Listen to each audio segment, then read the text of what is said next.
ושל נחושת ושל אור, הלא לכל שירייך אני כינור. ירושלים של זהב ושל נחושת ושל אור, הלא לכל שירייך אני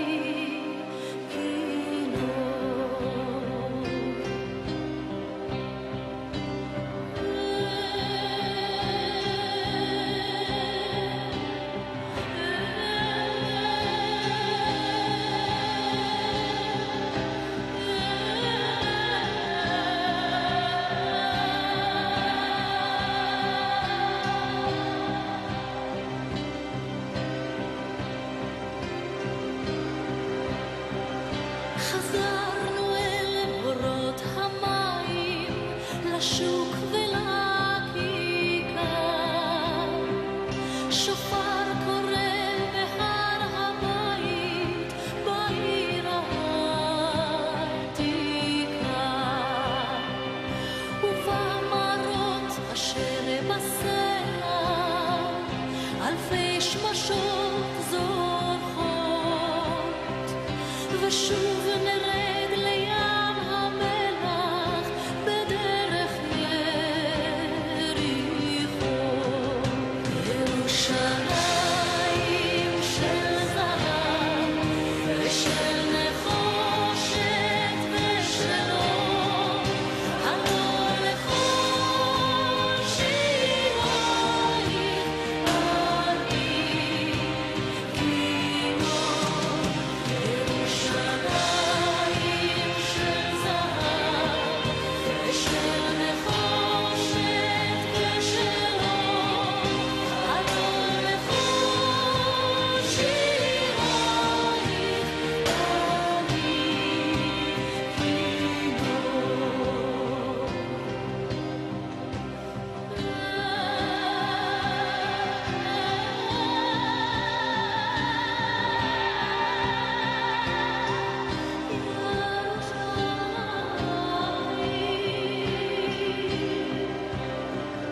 אך בבואי היום לשיר לך ולך לקשור כתרים, קטונתי מצעיר בנייך ומאחרון המשוררים.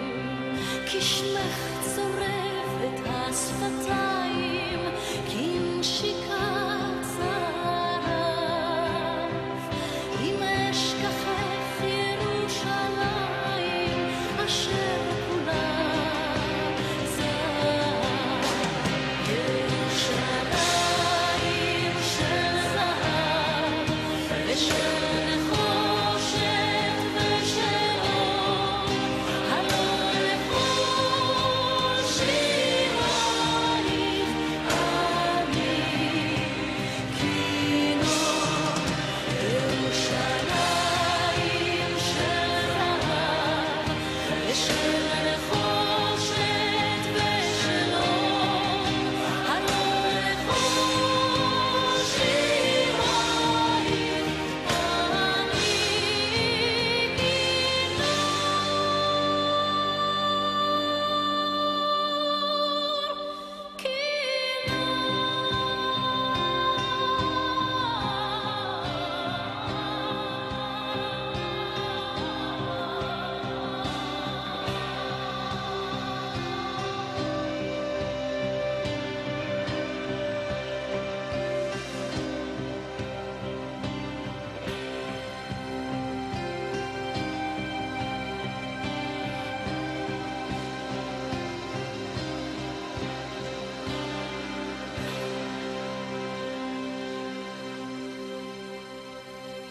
Senhoras, senhores, queridas irmãs, queridos irmãos espíritas, jovens, caros amigos que nos acompanham pela tvci.com, e pela Rádio Fraternidade, nossos votos cordiais de muita paz.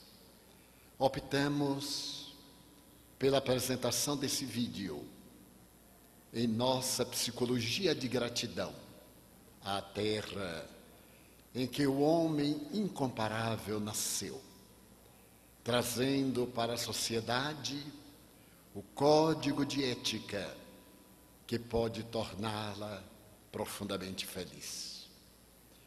Confúcio teve ocasião de asseverar: faça o bem, mas não espere gratidão. E o Espírito Joana de Ângeles disse que a gratidão é a assinatura de Deus no coração da criatura humana. Nada obstante, sempre quando nos referimos à gratidão, ocorre-nos a ideia de que ela é o ato automático de retribuição de qualquer coisa agradável ou gentil que nos é endereçada. A gratidão, no entanto, tem um sentido muito mais profundo e um significado transcendental. Em análises realizadas nas experiências de há 2 anos na Universidade Federal da Flórida, nos Estados Unidos, os investigadores chegaram a uma especial conclusão: a gratidão é o melhor recurso para adquirir-se a saúde. Porque o indivíduo que ama, automaticamente enfloresce-se do sentimento da gratidão.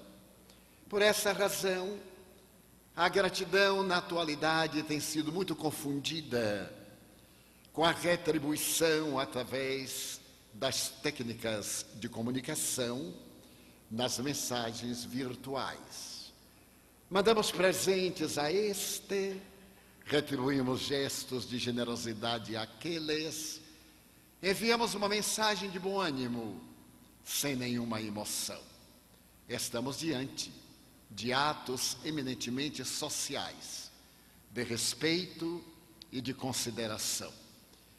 2 nobres jornalistas judias, Ita Halberstam e Judith, apresentaram nos Estados Unidos um livro muito curioso, ao qual deram o nome O Pequeno Milagre. Na apresentação desse livro, O Pequeno Milagre, Judith Leventhal tem a ocasião de dizer que Albert Einstein asseverava que na sociedade existem 2 tipos de indivíduos: aqueles que acreditam em milagres e aqueles que não acreditam em milagres. Eu, disse o eminente sábio, faço parte do primeiro grupo. Eu acredito em milagre. Milagre, no entanto, para Albert Einstein, não era a violação das leis naturais. Tratava-se da lei da sincronicidade, muito bem definida pelas experiências notáveis de Carl Gustav Jung e de eminentes pensadores da atualidade, que nos vêm oferecendo uma explicação para esses fenômenos insólitos, esses fenômenos casuais, essas ocorrências que parecem impossíveis de acontecer. Irei utilizar-me de uma das histórias apresentadas pelas eminentes jornalistas, narrando-a ao sabor da minha própria emotividade, para podermos viajar ao país da gratidão através de reflexões de um fato real. Narra Ita Halberstam que numa cidade de Ohio, o jovem estava diante do seu pai. A cidade famosa de Cleveland. E o jovem, naquele período do hippieísmo, bordando 20 anos aproximadamente, sorria para o venerando pai Adam Rickles: papai, eu desejo a minha liberdade. A vida aqui nos Estados Unidos é muito insípida. E eu desejo libertar-me de todas as tradições. Estamos em uma era nova. E eu gostaria de viver as minhas próprias experiências. A sua bondade, papai, colocou no banco uma importância expressiva para mim.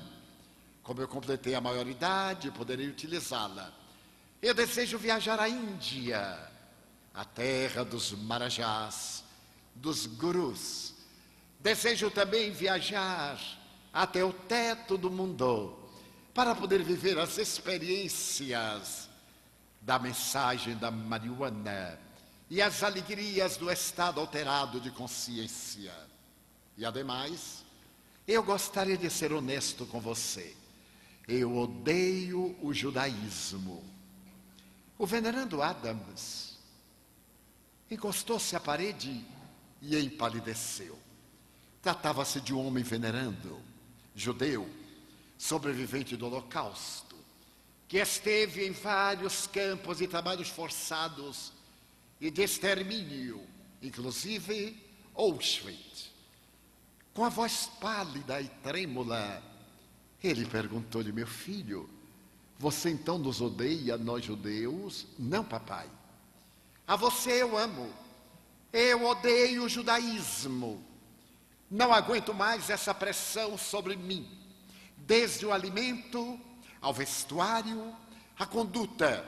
Ademais, papai, eu estou amando. E Sara, que também vem de um tronco hebraico, detesta o sionismo. E nós resolvemos viajar à Índia, viver experiências muito pessoais. E eu gostaria de pedir-lhe a benção para esta jornada da nossa juventude. Mas o senhor Adam, fazendo um retrospecto mental, disse-lhe: meu filho, eu sobrevivi ao Holocausto para preservar a tradição do nosso povo. Será que você não se sente honrado por sermos o único povo monoteísta do passado, que construiu uma sociedade através dos tempos, reverenciando Deus? Não, papai, eu detesto as tradições do nosso povo. E gostaria de pedir-lhe licença para viajar. Mas o senhor Adam não tinha dimensão mental nem emocional para ouvir Joey, seu filho de menos de 20 anos, dizer-lhe coisa tão amarga. Meu filho, eu viajei à América depois daqueles tormentosos dias. Casei-me, você é a pérola mais rara da minha vida, em quem eu deposito as minhas esperanças e alegrias, as minhas lágrimas e os meus encantamentos. Joey, eu estou muito idoso. Não me abandone, meu filho. Papai, eu necessito viver a minha própria vida. É um direito que nós, os jovens, temos. E também eu desejo libertar-me da opressão da nossa raça, da nossa religião, que eu não consigo cumprir. Então eu quero ir, papai. Foi então que o senhor Adam Rickles, apoiado à parede, trêmulo, disse-lhe com a voz rofenha: então vá, ingrato. A Bíblia assevera que se deve respeitar pai e mãe, e não pode haver um ato de traição mais covarde do que a ingratidão do filho pelo pai. Vá, e não volte nunca. Essas portas fechar-se-ão para você, para todo sempre. Ingrato. E encostou-se à parede e teve um vagador. Mas Joey era muito jovem. E o jovem tem direito de ter a estupidez da ignorância, a ausência da experiência. E ele partiu com Sara para a cidade de Bombay, na Índia. 5 anos depois, um tanto amadurecido pelo sofrimento e marcado pela realidade do dia a dia, que a vida não é esse mar de encantamentos, nem a existência humana é uma viagem ao país da fantasia. Estava Joey em uma das ruas da populosa Bombay, quando repentinamente encontra um amigo de Cleveland, em Ohio, Sammy, Joey. Os dois amigos abraçaram-se afetuosamente. Que faz você aqui, Sammy? De férias. E você, Joey? Você desapareceu de Cleveland. Pois é, eu desejei viver as minhas próprias experiências. Então, com Sarah, viajamos à Índia. Ah, que curioso. Aliás, eu desejo a oportunidade para apresentar os meus pêsames. Pêsames? Sim, Joey, da morte de seu pai. Não sabia. Bom, ninguém lhe disse nada. Não, é que eu viajei e não deixei endereço. Mas papai morreu. Ah, desculpe-me. Morreu. Mas de quê? Bom, ele já era idoso. Mas de repente ele foi tomado de uma melancolia. E os médicos disseram que ele morreu porque queria morrer. Ele morreu, Joey, de tristeza. Diríamos que foi de um transtorno unipolar da afetividade, de depressão. Mas, desculpe-me, não. Ele não morreu de melancolia. Ele foi assassinado por mim.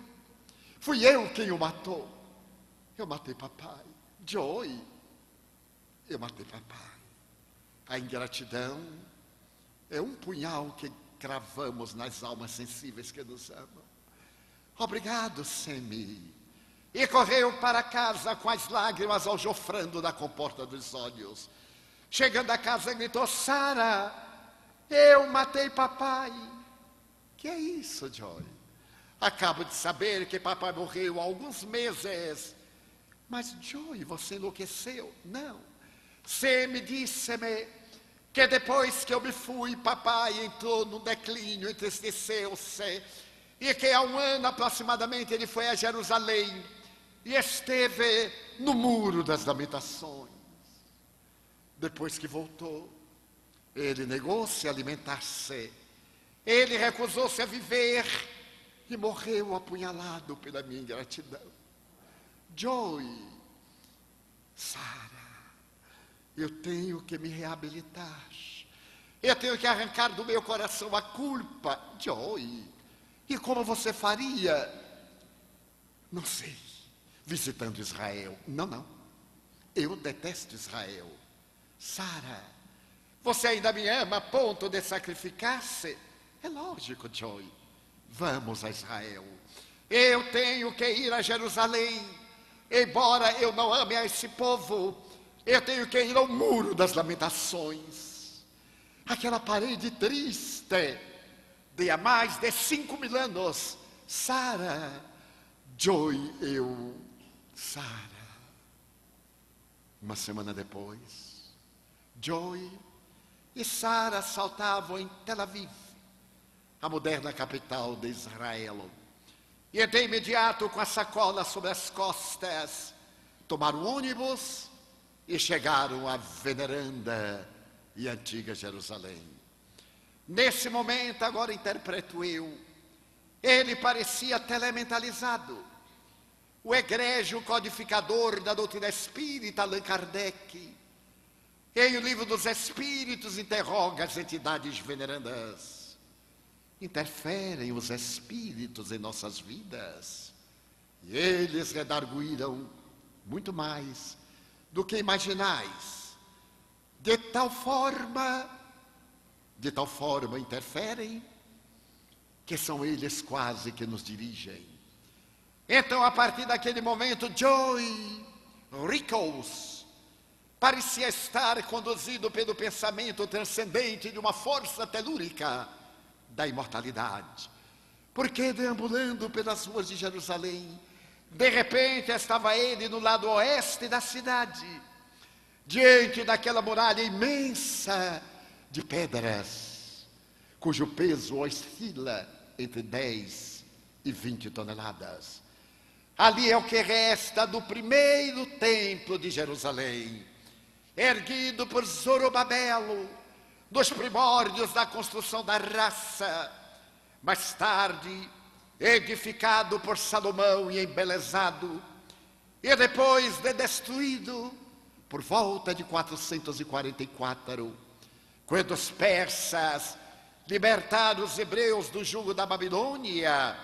Então Ciro, grande conquistador, reuniu uma elite de judeus e mandou que voltassem a Israel, que escrevessem de memória o Pentateuco e erguesse o santuário para o seu Deus único.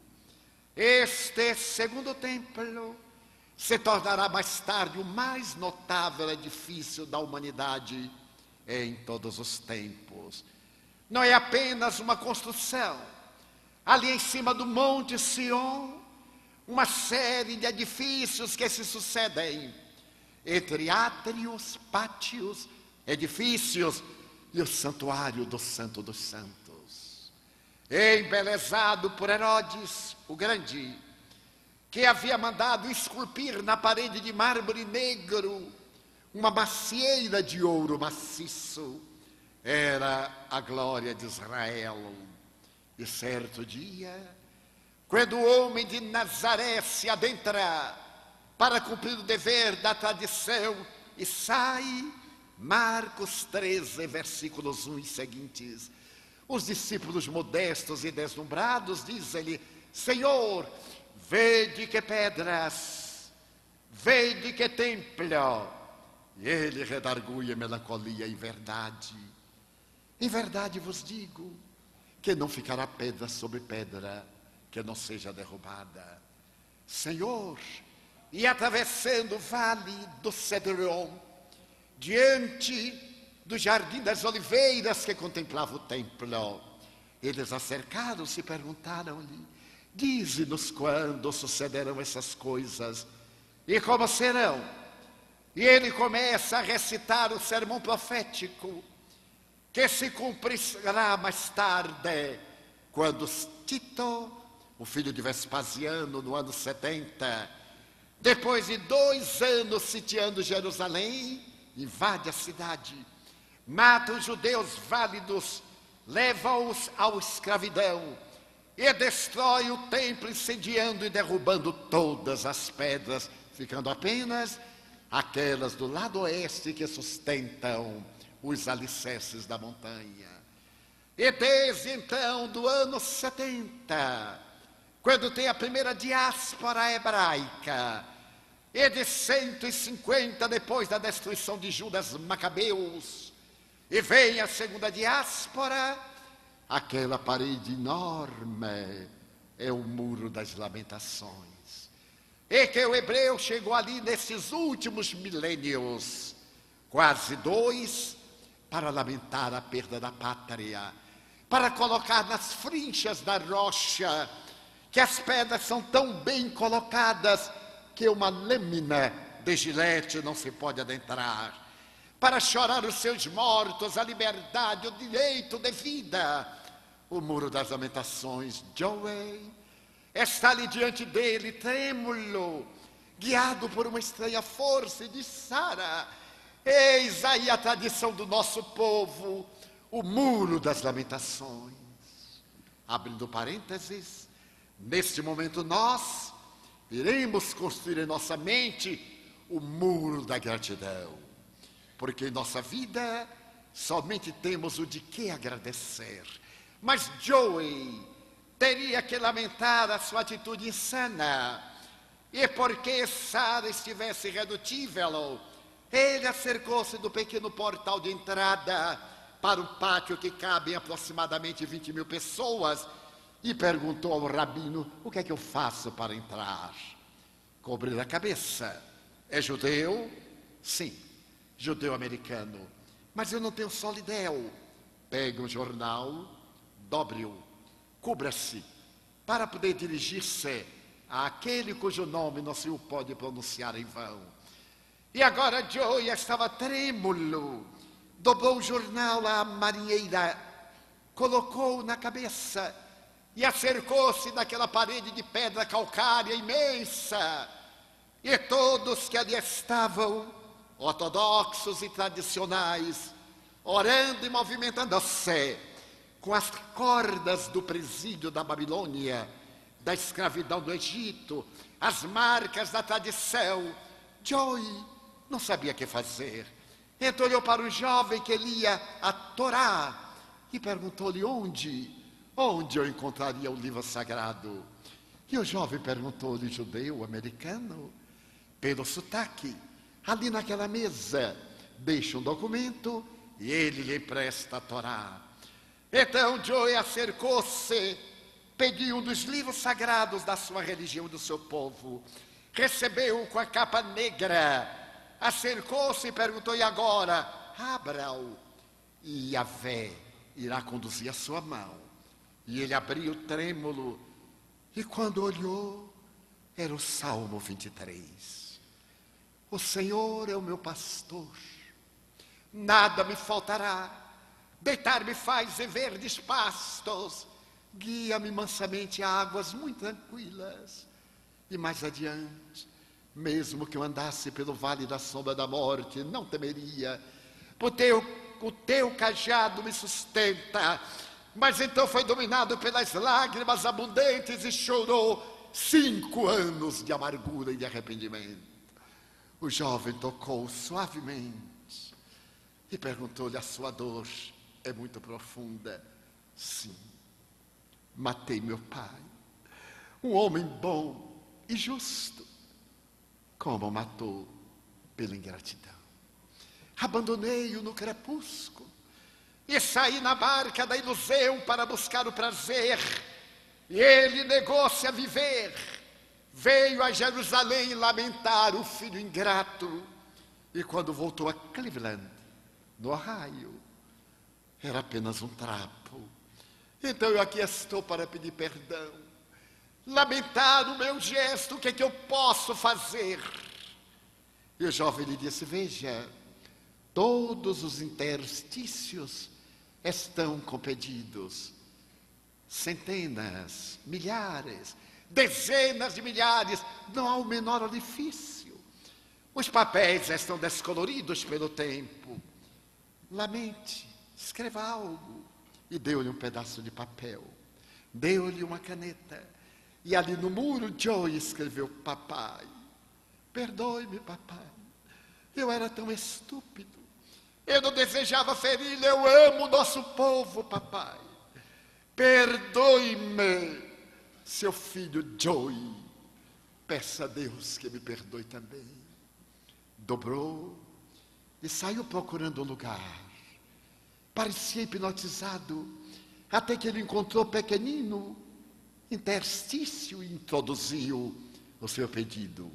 Mas ao fazê-lo, caiu o papel que lá estava, e ele ficou aturdido. Era a lamentação de alguém. Ele dobrou-se, apanhou o papel descolorido, manchado. Uma curiosidade imensa fez que ele abrisse aquele papel dobrado, e ele abriu e ficou estarrecido. Joey, meu filho, aqui estou no muro das lamentações. Veio lhe pedir que me perdoe, Joey. Seu pai estava muito trêmulo e infeliz. Eu amo meu filho. Quando ele disse que não voltasse mais, eu deveria estar louco.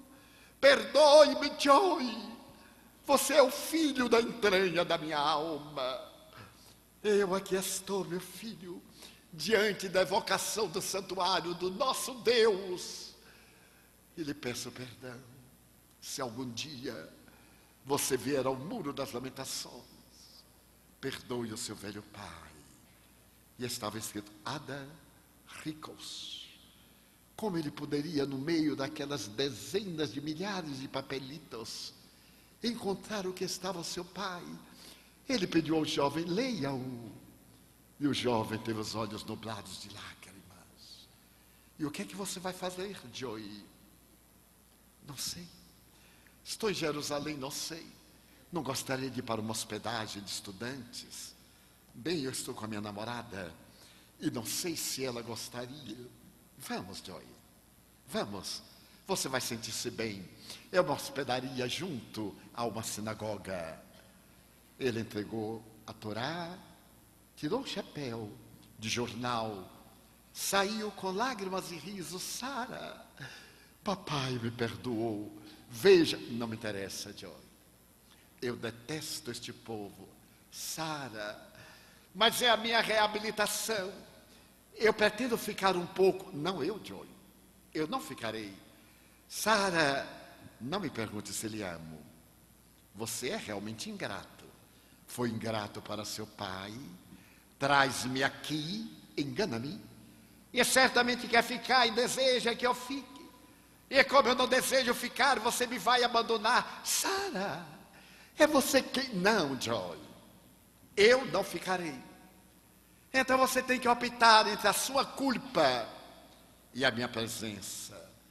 Joy oscilava como o pêndulo de um relógio. Sara, Sara, adeus, Joy.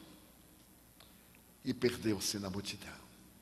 O amigo levou-o à sinagoga. 3 anos depois.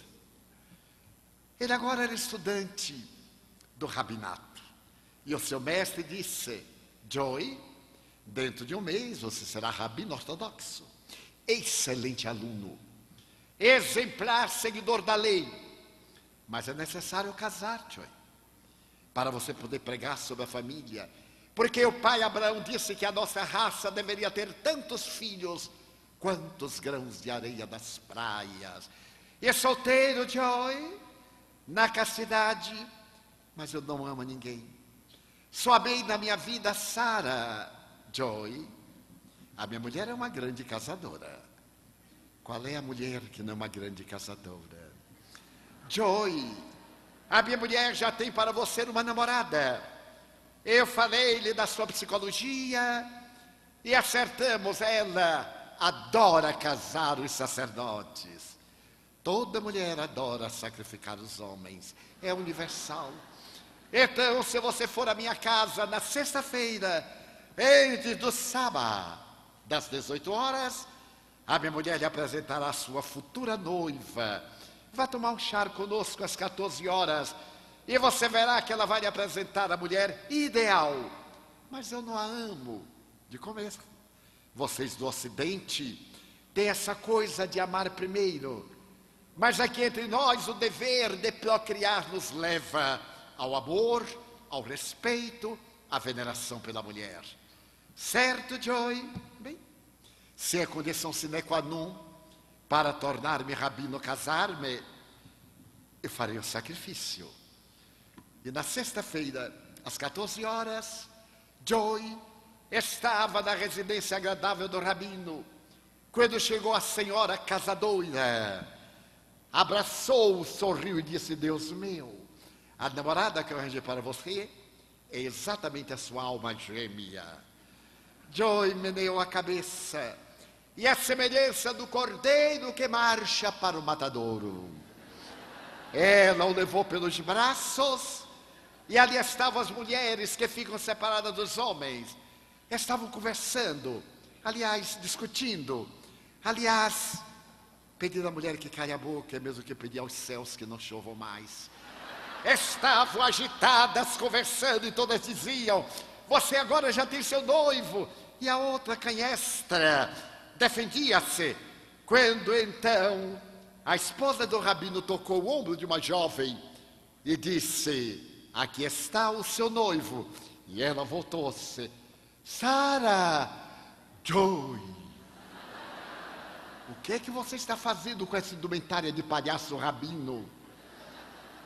Sara, eu serei rabino dentro de um mês. Joy, como é que você me encontrou? Sara, como é que você está aqui?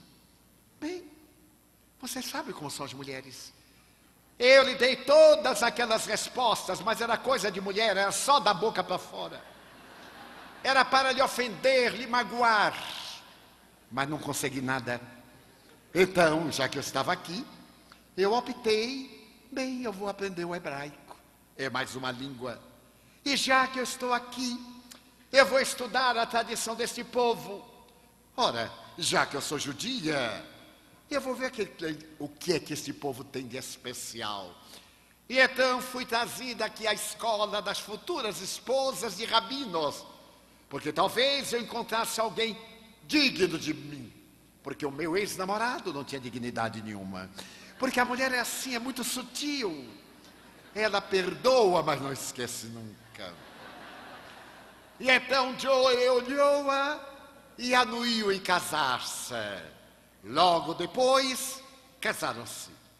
E Ida Halberstam, como nas histórias da Carochinha, termina dizendo que eles casaram-se e foram infinitamente felizes.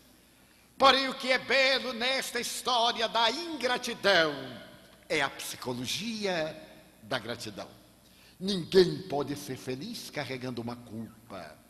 Carl Gustavo Jung escreveu que nenhuma criatura humana pode viver se não tiver um sentido psicológico na sua vida. Nós somos educados, dizia ele, Viktor Frankl, para sermos felizes. Mas o que é a felicidade? Afinal, a felicidade é ter coisas, lograr o poder e chegar ao topo vazio existencialmente. Depois de observar essa carreira louca da busca de coisa nenhuma, os dois eminentes psiquiatras e o neurologista Jung, pai da psicologia analítica, tem ocasião de dizer: o sentido da vida é psicológico. A felicidade é um momento sensorial. Uma casa nova, um automóvel extraordinário, uma piscina bonita, uma paisagem. Mas é este sentido interior uma meta. A meta da transcendência da vida. Porque a meta de determinados objetivos na Terra, nós alcançamos. E logo depois, o vazio existencial. A doutrina espírita brinda-nos com a mais extraordinária proposta, que é a imortalidade da alma. A existência humana tem a finalidade de encontrar a autoconsciência, de fazer a extraordinária viagem na direção do self, de descobrir os tesouros inalienáveis que dormem no espírito que somos, no corpo que estamos.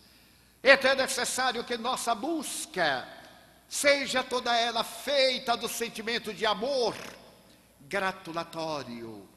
As flores que gargalham perfumes é a gratidão do humus transformado pela planta em reconhecimento da bondade divina. A brisa serena que se cia, uma doce melodia aos nossos ouvidos, é o hálito de Deus embelezando a natureza. Nós nascemos para a gratidão. Nada obstante, nós sabemos ser gratos. E na atualidade temos até vergonha de dizer apenas duas palavras: muito obrigado. Ouço que quando a pessoa é mimada ou mimoseada, ela tem constrangimento de agradecer e enrola alguma coisa. A gente admite que é muito obrigado, mas não muito obrigado explícito, feito com um sorriso, com um toque de mão, com um abraço. Eu me recordo que a minha primeira visita e única à Índia, eu encontrei uma criança de rua que veio correndo e me disse: eu o amo. Vamos dizer em inglês, que eu acho muito chique: I love you. E eu fiquei fascinado com aquele menino sujo. Não tinha um lugar que não tivesse lodo armazenado. Então eu lhe perguntei: e por que você me ama? Porque você é meu pai. E mentalmente disse: danadinho, já está esperando a retribuição da gorjeta. Mas ele tropeçou num funcionário público, nunca vi tanta falta de sorte. E nos 4 dias que eu visitei Swami Sai Baba, aquele menino saía da multidão e no meio de mais de 5.000 pessoas encontrava-nos e sorria. Então, eu resolvi, antes de viajar, levar-lhe um mimo. E lhe perguntei: você toma banho, Tamil? Sim. Eu disse: mas como você toma banho? Nos 4 pontos capitais: norte, sul, leste e oeste. Eu digo: Tamil, mas eu tinha que descobrir, eu queria saber qual era a cor do seu cabelo. É negra, estava roxa. A cor da sua pele. Ele disse, a minha pele, eu sou indiano, eu tenho sangue ariano. E eu já fiquei logo humilhado, né? Sangue de baiano com sangue de ariano não dão muito bem. Então eu digo, amanhã eu vou lhe fazer uma roupinha. E ele me disse, eu não quero nada de você, eu quero você. Ninguém nunca me tinha dito isso. Eu não quero nada de você, eu quero você. 7 anos. Eu disse, meu filho. E uma imensa ternura tomou conta da minha alma. Com aquele menino da rua, você tem alguém? Não. Aonde você dorme, Tamil? Na rua. E com que você se cobre? Com as estrelas dos céus. Eu disse, meu Deus, é poeta, é meu filho. A hereditariedade funciona. Porque eu tenho uma alma de poeta, claro, poeta mórbido. Mas então, eu me lembrei de comprar uma bola, a criança adora bola. Ele me perguntou, você é italiano? Eu digo, não, sou brasileiro. E Pelé? Olha, eu disse, Pelé, extraordinário. Você conhece Pelé? Eu digo, nossa, da televisão. O detalhe, ele sorriu e beijou-me. E eu não desmontei, porque não me lembrei. No dia seguinte, que era o dia da despedida, quando nós chegamos daquela multidão, ele aparece tomado banho, lotação completa. O cabelo penteado. Eu disse, você é quem? Tamir. Então eu abracei-o e disse, agora eu vou mostrar esta roupa. Tem o olho clínico, vestido uma roupinha, dei-lhe uma bola. E ele disse, amanhã eu vou embora, meu filho. Leve-me com você. Não posso.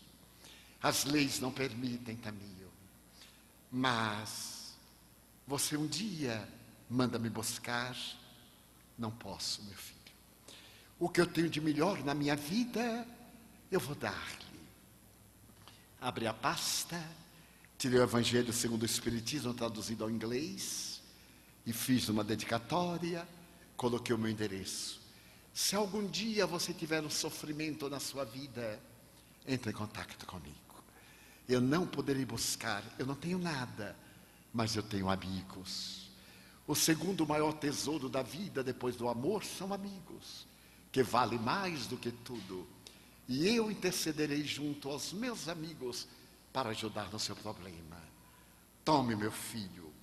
Ele pegou e disse, eu não sei ler. Ele disse, não faz mal. Um dia você lerá neste livro onde eu chorei muitas vezes. As páginas estão enriquecidas de suor, de lágrimas noturnas e da gratidão a Deus. Eu sou cardíaco na época. Eu não irei olhar para trás. Adeus, meu filho. Entrei no carro, mas não aguentei. Olhei para trás, ele estava sentado no asfalto, abria o livro e colocava no coração. Então eu viajei da Índia, agradecido a Deus por ter encontrado um filho que ele havia colocado tão longe. No mês de dezembro, eu recebo um telefonema da Índia. Eu não falo inglês, e ainda mais por telefone. E uma voz gritava. Eu não entendia nada. Por fim, uma voz calma me disse pausadamente, eu sou a senhora Gupta. Está aqui um menino de nome Tamil para desejar-lhe um Natal cristão. E aí ela me contou, eu já gritei por um filho meu que fala inglês, para ficar na extensão. Ela me contou que certo dia chegou à sua casa, no domingo pela manhã, aquela criança suja e descalça com o livro na mão, e pediu, professora, leia para mim. Então eu resolvi alfabetizá-lo. No outro domingo ele veio com uma irmãzinha, também de pés descalços. E eu exigi que para poder alfabetizá-los, teria que os banhar. E na outra semana mais um, estou com 40. Abri uma escola, voltei a ensinar. Estou alfabetizando-os e lendo o livro que o Senhor deu ao nosso filho. Eu lhe queria perguntar se tem outros. E eu lhe disse: tenho outros tesouros, senhora Gupta. As mais lindas pérolas que a humanidade recebeu depois do Evangelho de Jesus. Mandei-lhe o livro dos Espíritos, o livro dos Médiuns, a Gênesis, enquanto aguardo a tradução em inglês de O Céu e o Inferno. E mantivemos correspondência longos anos. E Tamil cresceu. Faz 5 anos, estava em Londres. E de repente vem dentre o público um jovem lindo, que logo identifiquei ser meu filho pela aparência. E chegou e me disse: Father, son. Aí abraçamos-nos. Que faz aqui, meu filho? Chamei a intérprete. Estou fazendo direito na Universidade de Londres, graças à minha mãe Gupta. Mas meu filho, graças ao Evangelho que você me deu. Abriu a pasta e encadernado em percalina branca com as letras em ouro, o Evangelho segundo o Espiritismo. Também tem minhas lágrimas, meu pai. Também muitas vezes chorei de fome e de dor. E ele está cheio do tesouro da minha ternura. Venho agradecer-lhe. Mas meu filho, por que advocacia? Para poder seguir os seus passos e recolher algumas crianças órfãs das ruas de Nova Delhi, de Bombay, ou de onde for, e falar sobre Jesus, este que me libertou. Ele concluiu o curso e voltou à sua cidade natal. A gratidão. Será que existem palavras para falar que a gratidão é o sentido da vida, é o objetivo essencial da nossa existência, da busca, da nossa plena integração no espírito da vida? Então, ao escrever o seu admirável Psicologia da Gratidão, o espírito Joana de Ângeles diz-nos que é essencial construirmos um objetivo psicológico em nossa existência. Não para ter, para ser, como se referiu Sandra Borba, Santo Agostinho, na questão 919, ao comentá-la. Aquela resposta de que um sábio da antiguidade já nos disse qual era o melhor caminho para encontrar a felicidade deste mundo e nos libertarmos das más inclinações, o autoconhecimento.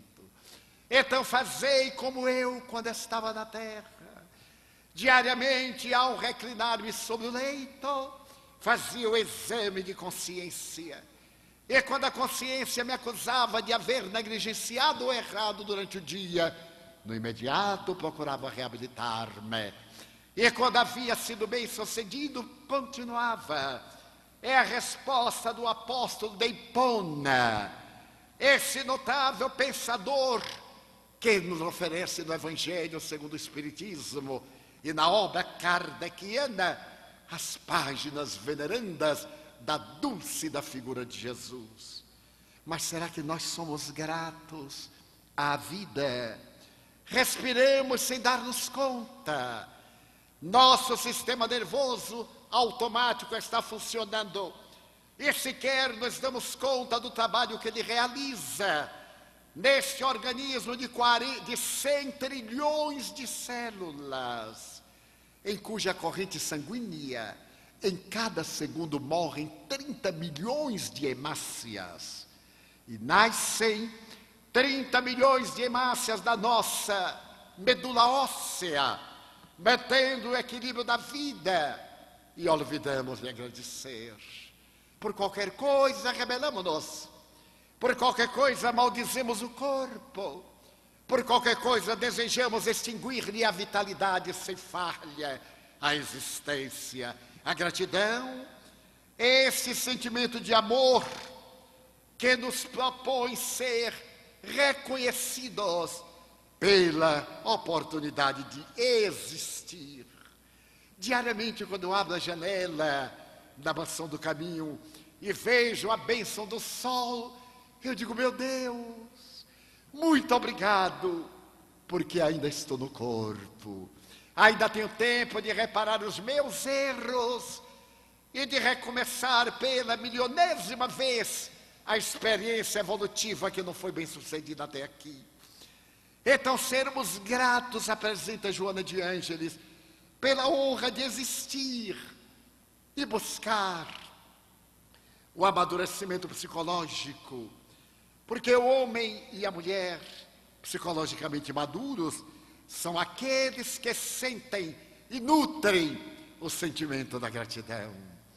Eu venho de uma família muito modesta, graças a Deus, e o sonho da minha vida infantil era triunfar no mundo, e os recursos eram mínimos. Então cursei a veneranda Escola Normal Rural de Feira de Santana e a Escola de Datilografia. Perdoe-me quem não souber o que é datilografia. Eu sou datilógrafo. E quando eu viajei na direção do computador, descobri que o teclado era o mesmo. Então, tornei-me um bom digitador e um péssimo entendedor de computação.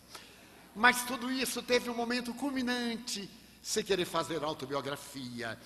É que naquele tempo havia formatura de datilografia, havia diploma, havia fotografia e havia o momento da entrega do diploma.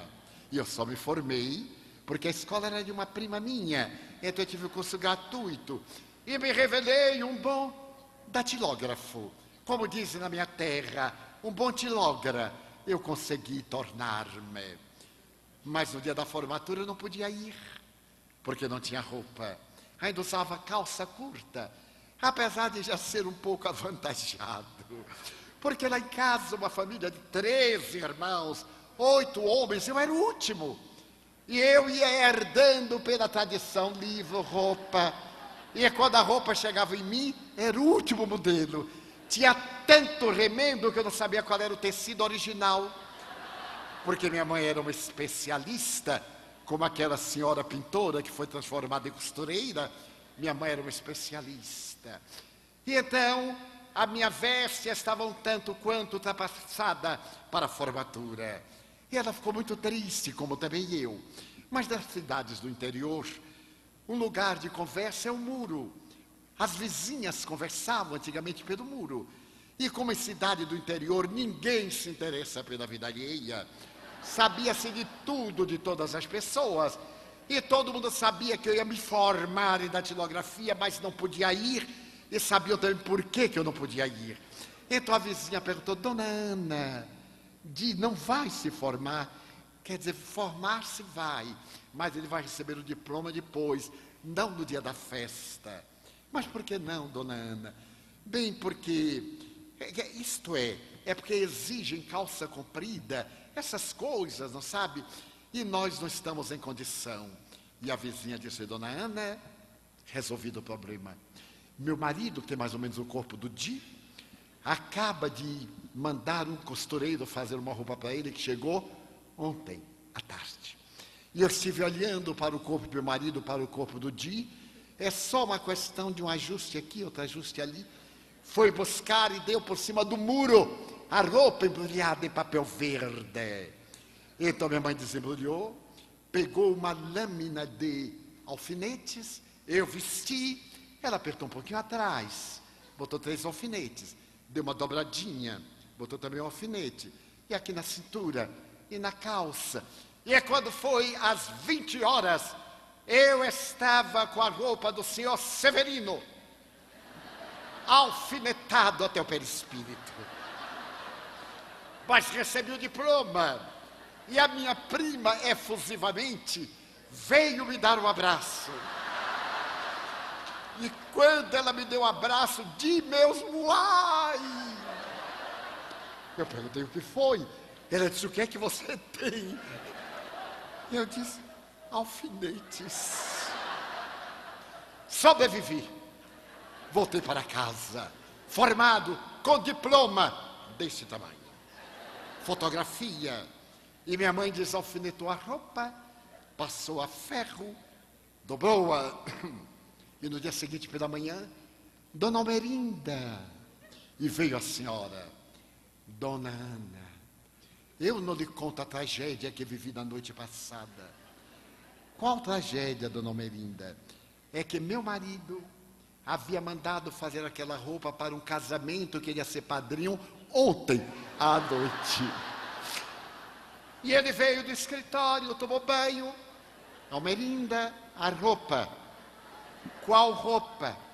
A que o alfaiate mandou. Qual alfaiate? Ele vai me esfolar viva. E então eu tive que manter a dignidade da mulher. Eu disse, aqui não entrou. Você reclama com o seu alfaiate. Ele ficou desesperado. Meu bem, não vá a casamento não. Marca por uma hora e termina na outra. Eu vou preparar para você um mingau.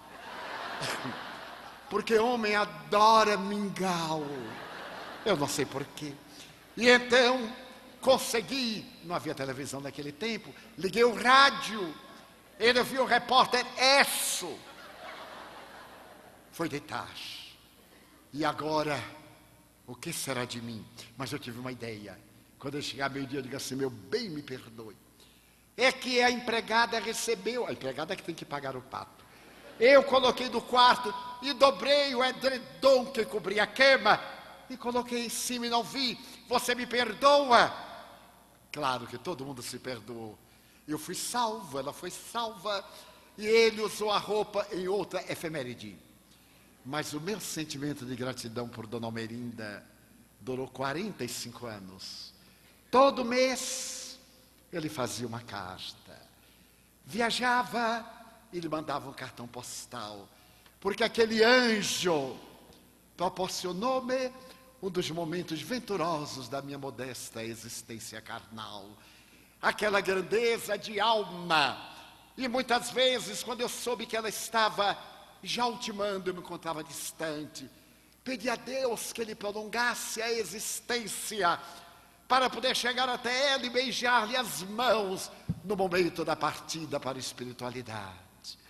E viajei à Feira de Santana e me ajoelhei aos pés da moribunda, beijei-lhe as mãos e disse-lhe, nunca ele poderia agradecer suficientemente, como escreveu uma grande poetisa, prêmio Nobel, Selma Lagerlöf, na sua bela página, A Dívida da Gratidão.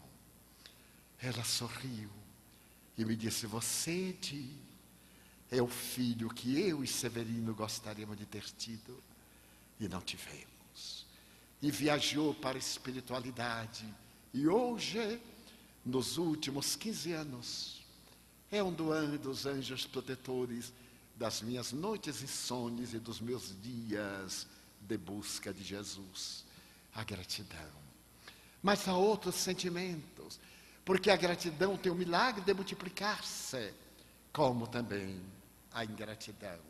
Cronin, aquele que nos deu um legado literário dos mais belos do século XX, que escreveu noites de vigília, pelos caminhos de minha vida, a família Bradley, o jardineiro espanhol, que deixou o legado de medicina, o primeiro médico a trazer o retrato da sua clientela e tornou-se correspondente de guerra.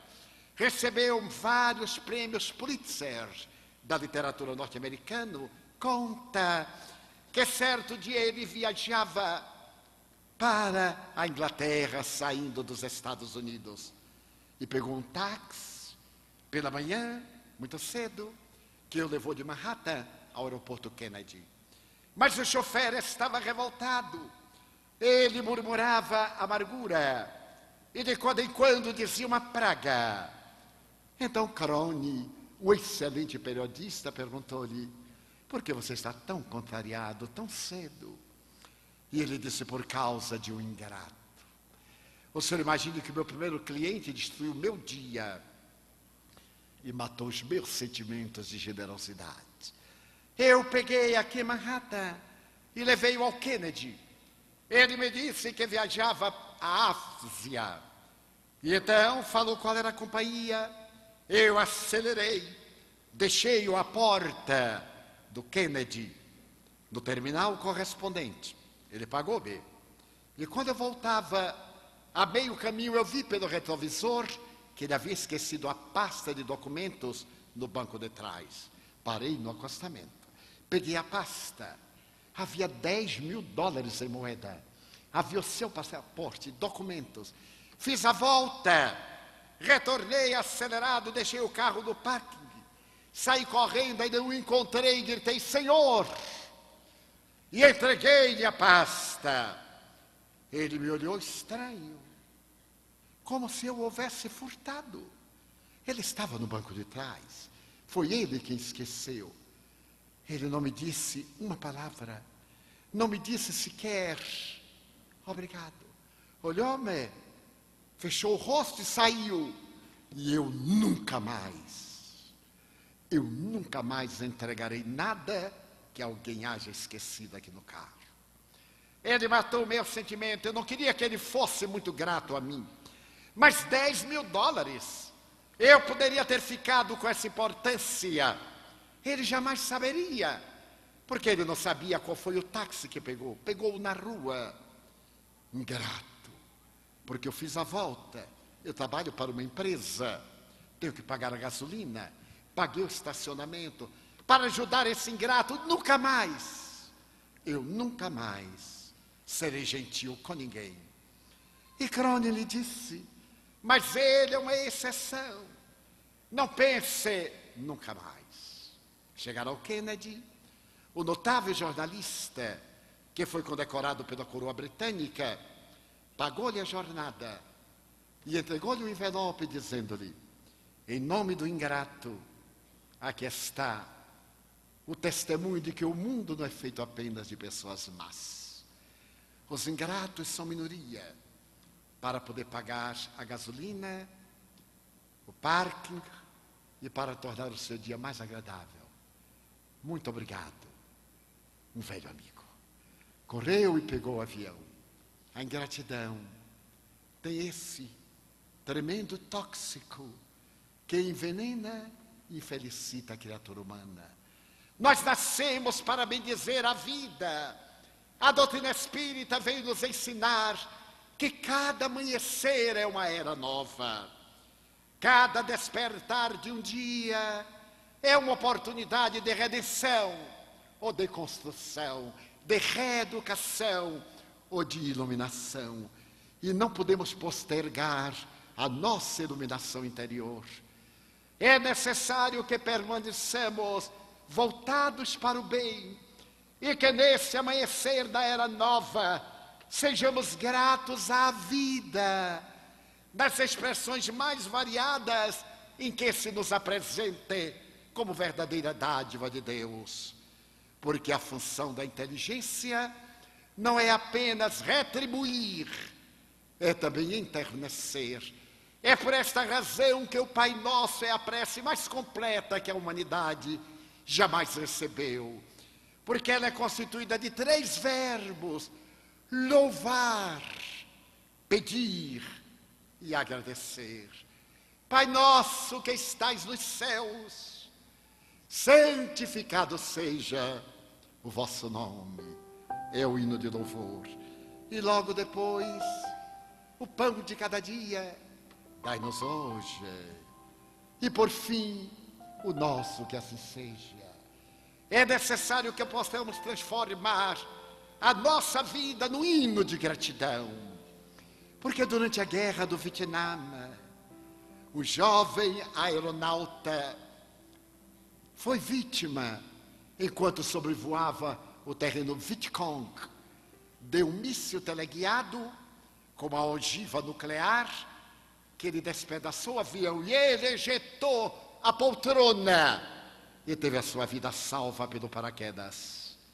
Caiu em campo inimigo e foi aprisionado pelos adversários por 6 anos.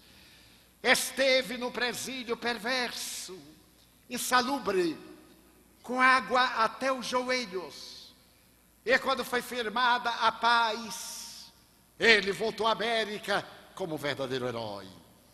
E então contou a sua saga, a experiência no cativeiro, a alegria de ter sido fiel, de não ter aceito a lavagem cerebral do comunismo e tornou-se orador oficial.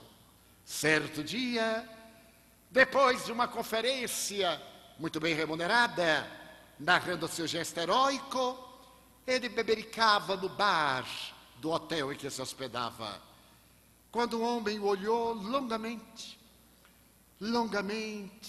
Ele ficou algo desconcertado, mas o estranho acercou-se-lhe e perguntou-lhe: o senhor não é o tenente Charles Plumb? Sim. Da Força Aérea Americana no Vietnã? Sim, sou. Eu também servi lá, no seu esquadrão, mas eu não era nada. Eu era apenas um soldado. Eu era o soldado que dobrou o seu paraquedas. E funcionou, não é? Porque se não funcionasse, eu então olhei para aquele homem, escreveu Charles Plumb. Eu devia a minha vida àquele homem. Nunca me havia dado conta. Dezenas, milhares de vidas pertenciam às mãos hábeis daqueles soldados anônimos que doblavam os paraquedas de seda. Então comovi-me, abracei-o efusivamente. E a partir de então, toda vez que eu começo uma conferência, eu pergunto ao público: quem dobrou o seu paraquedas hoje?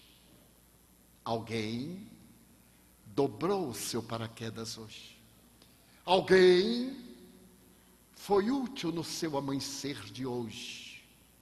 Alguém é responsável pela sua felicidade, plenitude, não pela sua desdita. A desdita é nossa, da escolha que fazemos.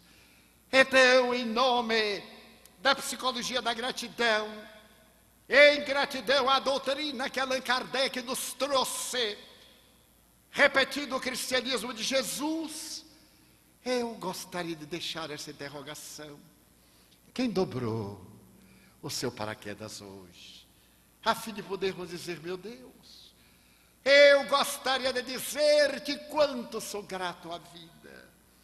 Então eu gostaria de ser uma via láctea de estrelas, para que as noites da terra fossem mais belas.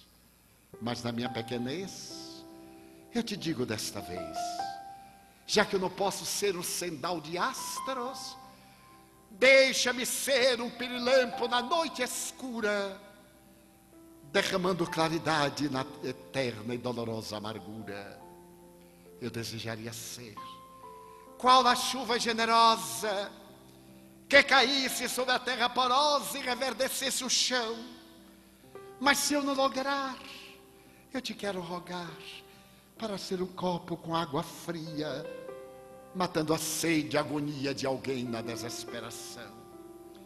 Eu desejaria ser um jardim de flores de todas as cores, para embelezar a terra. Mas na pobreza que minha alma encerra, se eu não conseguir, eu te quero pedir para ser uma flor solitária, embelezando a natureza. Senhor, eu desejaria ser um trigal maduro para de pão repletar a mesa da humanidade. Mas a pobreza que me caracteriza, se eu não pudesse ser um trigal, deixa-me ser um grão, que caindo no chão, se multiplique no milhão e da humanidade a mesa enriqueça com a dádiva do pão. Ó Senhor, eu desejaria ser a montanha altaneira, de onde se tivesse a visão da terra inteira, para sensibilizar a alma. Mas tão pequeno que sou, se não poderei ser a montanha, deixa-me ser uma pedra pavimentando o chão, por onde os heróis alcancem a multidão. Eu desejaria ser um pomar de frutos maduros e de sombra generosa, mas a minha alma onerada não vai conseguir.